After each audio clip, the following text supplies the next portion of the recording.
us that heaven saw your suffering, and instead of leaving you there, heaven intervened. That is the miracle. That is the mercy. That is what it means to be delivered. There is a strange irony in the way human beings relate to pain. We despise it, yet we revisit it like an old friend. We say we want to heal, but we keep scratching the scab just to see if it still hurts. Somewhere in the deep corridors of memory, we carry not just the facts of our past, but the emotion, the texture, the wounds. And every time we dwell on what happened, we invite those feelings to rise again, like a ghost summoned by name. Pain, once experienced, is meant to pass through. But when you keep returning to it, you give it a second life. You resurrect what was meant to be buried. You allow it to haunt your present, to seep into your joy, to whisper doubt into moments that should be full of peace. What we often fail to recognize is that healing is not a passive process. It is an active choice. And that choice must be made daily. You don't heal just because time has passed. You heal because you've stopped feeding what once fed on you.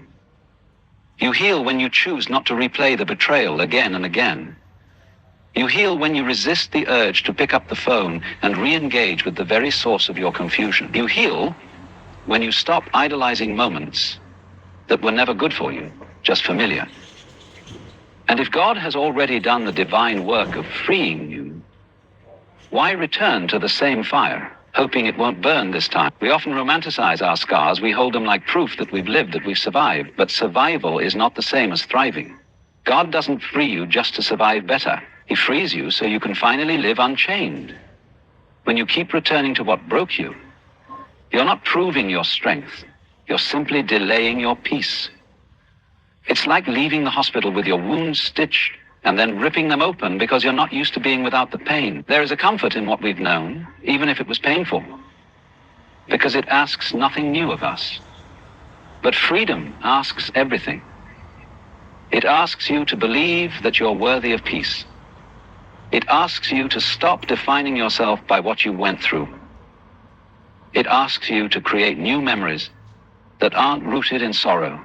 Pain loves familiarity. It loves routines and patterns. It wants to be remembered. That's why the past will show up in your thoughts when you're finally beginning to feel whole. That's why it knocks on the door of your mind when you're quiet, when you're alone, when you're about to take a step forward. It wants to remind you of what went wrong. It wants to plant doubt in the fertile soil of your becoming. But hear this. Every time you allow yourself to dwell on that pain, to analyze it again, to talk yourself into guilt or regret, you give that pain power. You breathe life into it again. You allow it to bleed into areas of your life that have nothing to do with it. Your joy becomes tinted with sorrow. Your laughter becomes cautious. Your relationships become guarded, and without even realizing it, your present becomes shaped by what should have stayed in the past. God is not in the business of partial healing. When he frees you, he doesn't leave the chains halfway unlocked. He doesn't pull you out just to drop you back in. That deliverance was complete. But he will not force you to live free. That part is up to you. That part is your responsibility. You must decide whether your past will be your teacher or your captor. Whether your wounds will become wisdom or weapons turned against yourself. You can't keep asking for new blessings while holding on to old burdens.